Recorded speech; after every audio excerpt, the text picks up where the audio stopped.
Hi friends, অনেকদিন বাদে আজকে গেলাম গোলবাজার। আর গোলবাজারে কী কী নিলাম, কী কী একটা গ্রহণ করলাম, দেখো তোমাদের দেখাচ্ছি।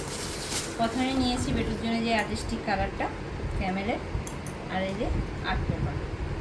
ওর সামনে এক্সাম আছে, তার জন্য আর্টিস্টিক কালার অলরেডি শেষ হয়ে গেছে।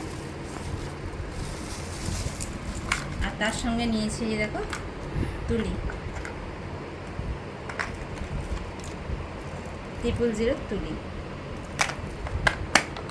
আর এগুলো নিয়েছি বোনপোর জন্য, ওর কলেজে কাজে লাগবে, যেটা আমাদের সব থেকে প্রয়োজন খাতাপত্র পড়াশোনার জন্য। এই শপিং। আর একটা মেন জিনিস দেখা, আর এটা হচ্ছে ট্রলি ব্যাগ, সাফারির ট্রলি ব্যাগ। জিনিসটা কিন্তু খুবই সুন্দর, 26 ইঞ্চির আছে। যেহেতু ও যাচ্ছে ইঞ্জিনিয়ারিং কলেজে পড়তে ব্যাঙ্গালোর, তার জন্যে নিয়ে যাওয়ার জন্যে লাগেজের জন্য এটা কেনা হলো ট্রলি ব্যাগ। তো গেস করো কত দাম হবে, আমি অবশ্যই কমেন্ট সেকশনে জানাবো, আর কেমন হয়েছে সেটাও বলবো। আমি জিনিস কিনেছি দেখো, এই যে